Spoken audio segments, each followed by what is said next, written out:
be a onboard courier. If you're not familiar with that, go ahead and check out link to that video right there. But basically what an onboard courier is, you sign up with a company, they pay you your flight ticket and hotel to basically bring a item on, a vetted item that they search, make sure there's nothing illegal going on. You take that small item, whether it's an envelope, a small package, some car parts, whatever, and take it on a flight with you. You can go city to city, you can go international, you go wherever you want. And this is a new courier method that not a lot of people are talking about online, and that not a lot of people in America are doing. Now, I'm seeing mostly a lot of people in Europe and other countries do this a lot, but I think this is going to be big time in America coming up within the next few years with gas prices, travel prices, tariffs, things going on. People are going to find creative ways to get things from overseas here to America. So I'm going to do a reaction to a guy who does this full time. He's a onboard courier in real life. Shout out to him. His channel is Coffee Talk with Skybound Stories. So Skybound Stories is the channel. I'm going to leave a link down to that video down below. All right. So we're going to let some people come on in. I'm going to let y'all, listen to him for a second. And we're going to see what he's talking about.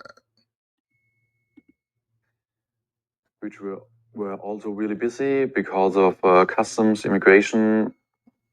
There's a lot of stuff you have to arrange in between. And then going back to the departure gates for another 1.5 hours flight down here to San Diego. Job is not over. I took a rental car, which was also a mess here in San Diego. It's really not really comfortable. And then I had a ride to the final destination, drop off my stuff. Sometimes you have really big companies with a lot of gates, and you have to ask yourself through it where you have to go, where's the right gate or the right person to hand over the parts to. So, and then you're free, the job is done, and you can go to the hotel. The point where I was here in my hotel room or in the bed was 10 p.m. local time, which means it was 6 a.m. back home, which also means I was awake for 24 hours. And you may think, oh, you can sleep while the 11 hours flight. Some people, they can sleep in the sitting position. I can't do so. And I can do a little nap, but it's not like a proper sleep in a bed. And I think that's the same for most of the people. Even if you have a nap on the airplane, it's not really a proper sleep. So I was awake for 24 hours, and sometimes OBC days are going much longer than 24 hours. So all right. So the first thing we see that, not a lot of sleep, going to time zone to time zone, flying 3, 4, 5. You say he had a 9-hour flight. Not sure where he went. But that can definitely get wear and tear on your body. I can see that can be a problem. Comment down below your city and state. If you're thinking about being an onboard courier, what you thinking about this video, what you thinking about this opportunity. Let me know what city and state you're in. Let me know who's watching this right now. And, of course, at the end of the live stream, we always try to find stuff in your area. So go ahead and comment down below. Let me know you guys can hear me, how my audio it is and everything. Oh, they could be really, really exhausting. Then also, when I was in bed, there was a group of teenagers here in the hotel. They're here for a sports event during the weekend. They had a lot of fun, party, yelling, shouting on their room. And especially in the States, where the roof and everything is built really thin, you can hear everything. And I could hear these guys until midnight. So in the end, I was in the hotel bed from around 10 p.m. to 4 a.m., which means 6 hours, but that doesn't mean I had 6 hours proper sleep. And I'm really tired right now, and I will be tired during the rest of the day until I catch my flight back home. And yeah, it's gonna be long, tough days.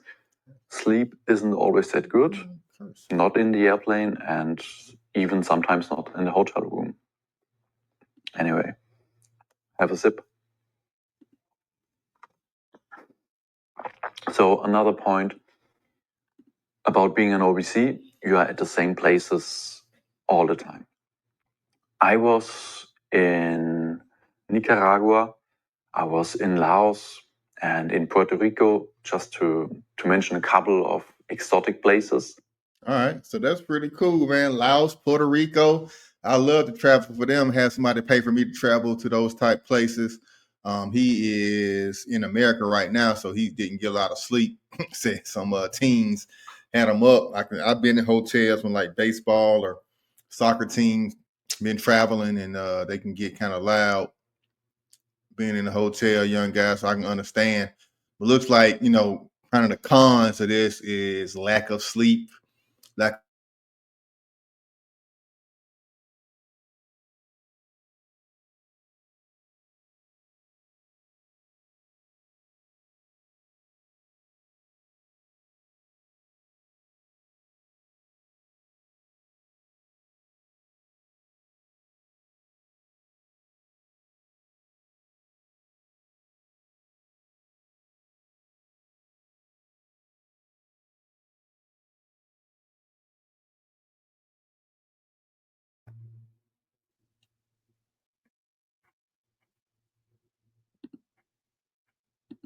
to United States and to Mexico, and you really often visit the same places. And it's not always like you go to New York and you can go to Manhattan and have a good time. No, you often go to rural places because big companies and facilities are outside on the countryside. So it's not, and there's nothing else around it. So it's not that you go somewhere and then when your job is done, you do some sightseeing, because sometimes there is nothing to see. I have been to Chicago maybe 10 times, which is nice in the beginning, but there's nothing more to see. You have seen everything. And so that's it. Yeah. You are at the same places all the time and sometimes, but it's really rare you get to some really nice places. All right, so he tired of going to Chicago. I ain't trying to go to Chicago 10 times either, especially in the wintertime. Not sure what's out there, but some of the exotic places, some of the islands, tropical Caribbean, South America places, definitely would love to travel. And then you will stay a little bit longer if you want to, you can. But on the other hand, staying somewhere for a couple of days, then it isn't a job, because you can only make money from being an OBC when you are in the air, when you do a job, when you perform a job. So let's say you get a job to Thailand and you can lay on the beach for another week after your job is done, but then you won't make any money. So you have to fly back home as soon as possible to be at your base to get a new job, because all the companies I am working for, they know I am based in Frankfurt. And with my network I have right now, I will give all my companies, clients, I will give them a record that I'm outside now. And for example, I'm in San Diego now. So I write them, if you have something out of San Diego, I could do the job. Just hit me up. But that doesn't happen really often. It happens maybe from 20 jobs, happens once that you get a return job or a next job. Because that's a big point too. Said very rarely does he get return jobs. Everything is kind of one way.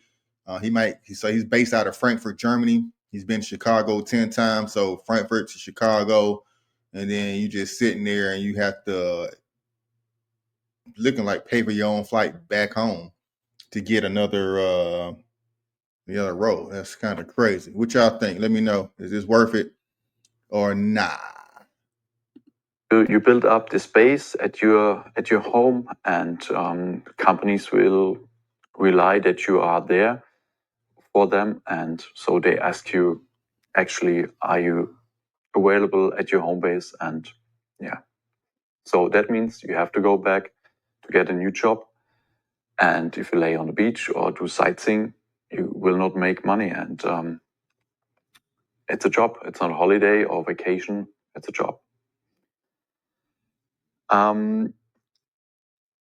You are working on a freelance base, which means you are self-employed, which also means if you don't have jobs, you won't make any money, you won't earn money. So you have to fly constantly. But the other thing about being self-employed is will be there a longer time period where I have no job, or let's say the pandemic was a really tough time because so when things go on in the economy, things go on in the world, when flights start getting delayed, flights start crashing, I can see the money kind of drying up, especially during the pandemic. But those days behind us, people are flying, things that get rolling, so it shouldn't be that bad. What you think? Not even with all this documentation stuff and doing testing and vaccination to be able to enter a country, or we're not able to enter so many countries at this time. You had a couple of months without any job and you need to deal with this, and most people cannot. So yeah, make yourself clear, you are self-employed.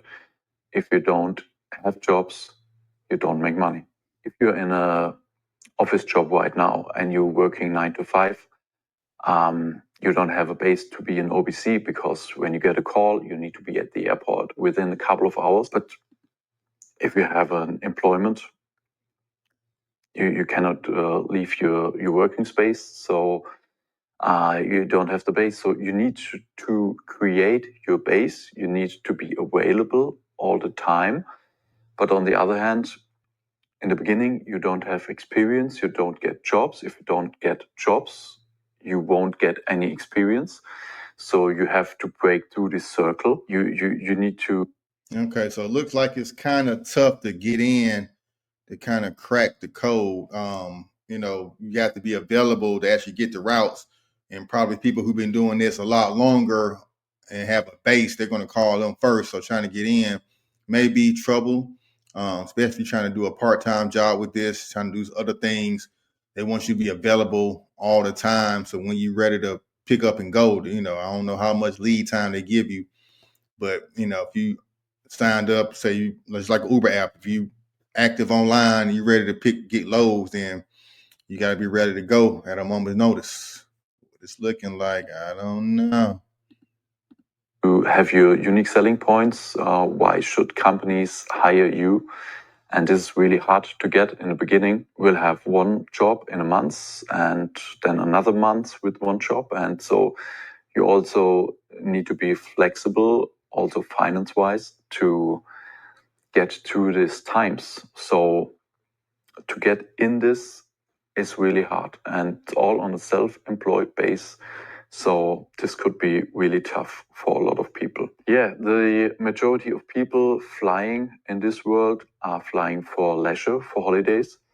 So whenever I speak to people, first thing they have in their mind, oh, this guy is flying, so that means he's on a holiday, on a vacation.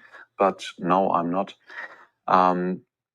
I think all these business people out there who are flying constantly between appointments, dates, and fairs and conferences, they will know what I'm talking about. But the majority of people, they connect flying with being on a vacation in their mind, of course, and that's why they have this wrong thinking about what it is to fly somewhere else. Even if you fly to Mexico, if you deliver to Mexico City, you're not on the beach, you're not in Cancun, Playa del Carmen.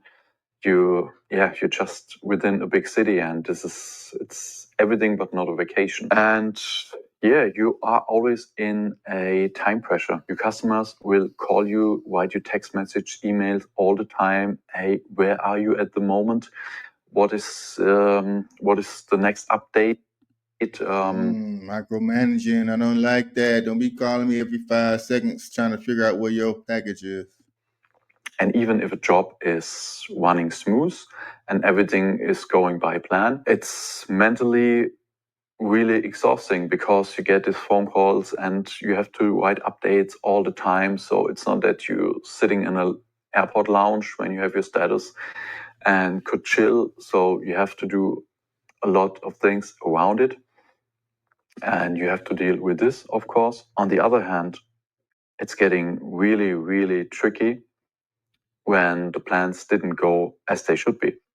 This reminds me about a crazy story I had a couple of years ago where I was supposed to bring some goods to Finland.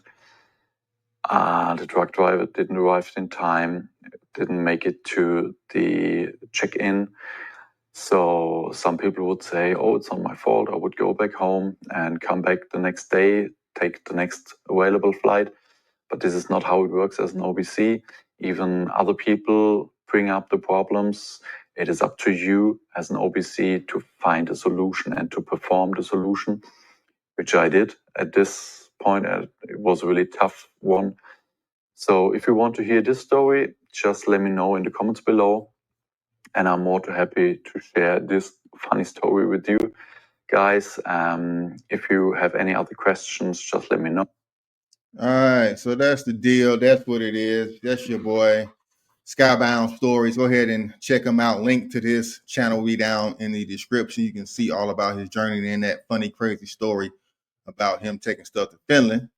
But that's it. That's the onboard courier lifestyle. Not exactly impressed by that too much. But yeah, it's just a couple of videos he got on there. I'm not gonna go through all of them. But it's another channel. It's a couple of channels out there that I'm seeing that actually doing it, but no